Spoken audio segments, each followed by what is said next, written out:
Hello, this is Ashley. I wanted to record a special introduction to this week's episode. And in this week's episode, I'm talking about square three of the change cycle and how lots of times you'll be taking action and then mistakes will happen and you learn from them and you keep going.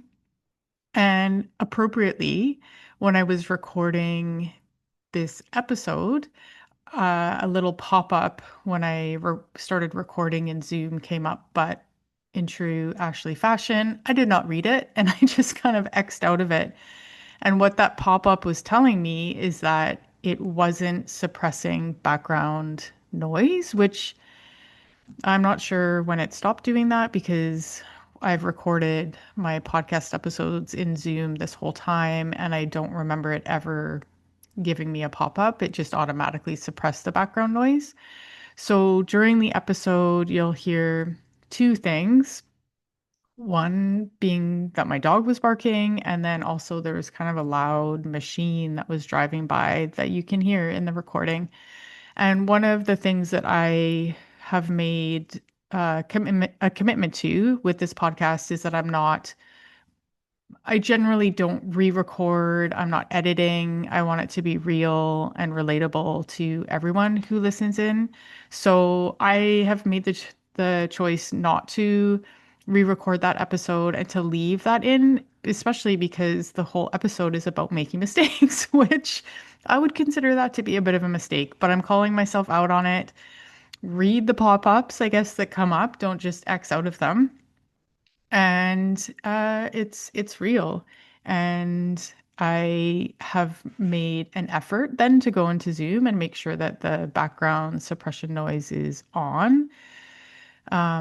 Sometimes I'll make an effort to actually go and turn that off if I want some other sounds. Like I have a healing bowl. So one of my episodes, I recorded the healing bowl and I wanted that noise to be present in the recording, and that doesn't come up when that suppression is there. So, anyway, that's that. This is my intro, and I hope you enjoy this week's episode of the Creatively Curious podcast. Welcome back to the Creatively Curious podcast. I'm your host, Ashley Walter. In this week's episode, I'll be talking about square three of the change cycle.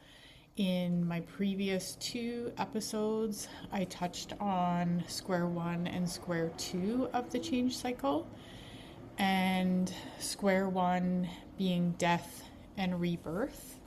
And the mantra there is, I don't know what the heck is going on, and that's okay. And square two is dreaming and scheming. And the mantra there is, there are no rules, and that's okay. So if you missed those episodes, please go back and take a listen to those. And square three is the hero's saga. And the mantra here is, this is much harder than I expected, and that's okay. And so, likening the change cycle to the change of a caterpillar into the butterfly, in square three, this is when the butterfly is fully formed in the chrysalis or the cocoon, and it's starting to come out of the cocoon. And it's struggling and it takes its time and it's working really hard to get out of that chrysalis. And interestingly, if a person were to help the butterfly to get out of that cocoon, if you were to, maybe pull some of the cocoon back or in any sort of way help the butterfly, it actually likely would die.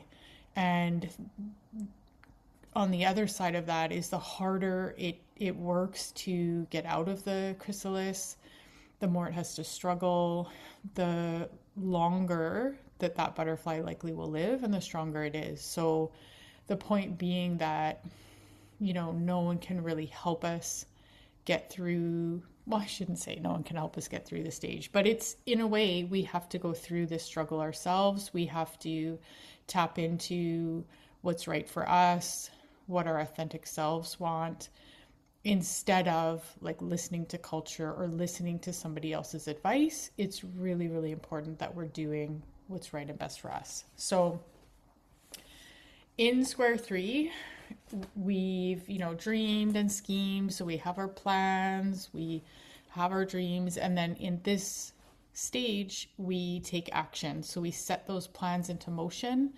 taking little turtle steps, taking big steps if you want, and basically trying things and failing. And so some things that I hear from coaching clients, and I even heard it again today, was basically how do I know I'm not going to make a mistake? And the truth of the matter is you don't. So basically, what's best is to get into motion, whatever that looks like to you. And, taking from the Creative Visionary program, it's taking small steps regularly and consistently.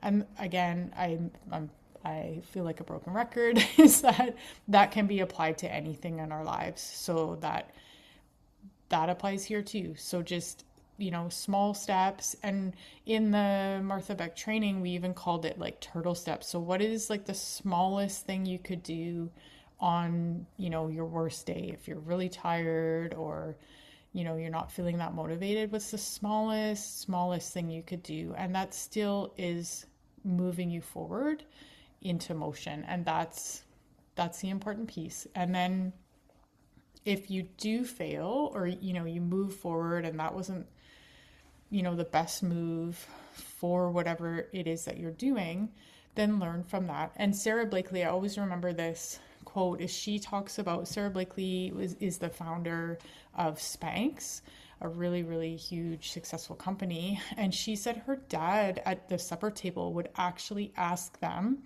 what they failed at that day. And the point being that if they weren't failing, then they weren't trying new things, they weren't challenging themselves.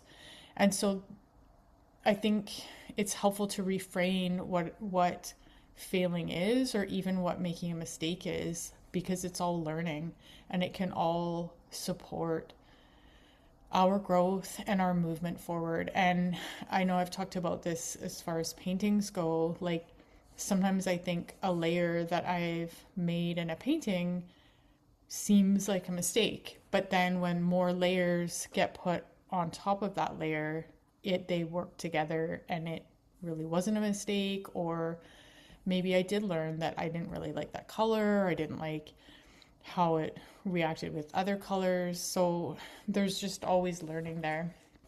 And another good actually resource for that kind of reframing, challenging ourselves, feeling like maybe we're making a mistake, is the book Mindset by Carol Dweck. It's a really, really good overview and sort of details on how, like, parents, teachers, all of us can reframe sort of speaking to each other about what it feels like to have something feel hard. And that actually, she uses an example of art, that we think that certain people are artists, certain people have this special skill to make them artists, and it's just a bunch of garbage. It's, if that's something that's interesting to you, then you work at it and you work at it, you work at it, you work at it. And the more that you work at it, and maybe you read a special book, or you take some classes and you learn from a teacher, then the better at it that you will get. And the same is true of anything. She also gives another example of Michael Jordan, who didn't, I could be getting my details wrong here, but didn't make the college basketball team that he wanted to. He got cut in high school even from the basketball team, but he worked at it, worked at it, worked at it, worked at it, worked at it. And that's what lots of people will say about Michael Jordan, is that he was like just such a hard worker, very focused, and became one of the best basketball players that we've known. Some people could argue that, I guess, but he had to work at it. He didn't have some special ability or special skills. He worked his butt off, and he learned from his mistakes, and he saw where he could improve, and he worked in those areas. So This is square three. This is square three. And uh, a special note too in square three is that we'll probably have to be really kind to ourselves and gentle with ourselves when it feels like maybe we're making a whole bunch of mistakes over and over and over and over. Is how can we be kind to ourselves? How can that kindness and that gentleness show up for us daily? Because no one else is going to show up to provide that for us. So we need to do that for ourselves. So what does that look like? I covered kind of some of that, and you might feel like you're going back to square one with a bunch of things that you've tried and they didn't work. And so you kind of have to grieve that. And then you have more dreams and more plans to bring those dreams to fruition. So basically, a couple things to remember in the squares: to remember that things will go wrong, and that's okay. It's not a sign that you're down the wrong path. It's just these things happen. Be willing to start over. So every time there's something that fails, then just learn from that and see where you'd like to take it in a different direction. Maybe you need to seek out some advice from someone who's done it before you. All of that. Like just be willing and open and curious about where your next step will be. So revisit stage 2. So that's the dreaming and scheming. And just see what other things you can think of that could be better for you. And persist. So keep at it, keep at it, keep at it, keep at it. It's called a hero's journey for a reason.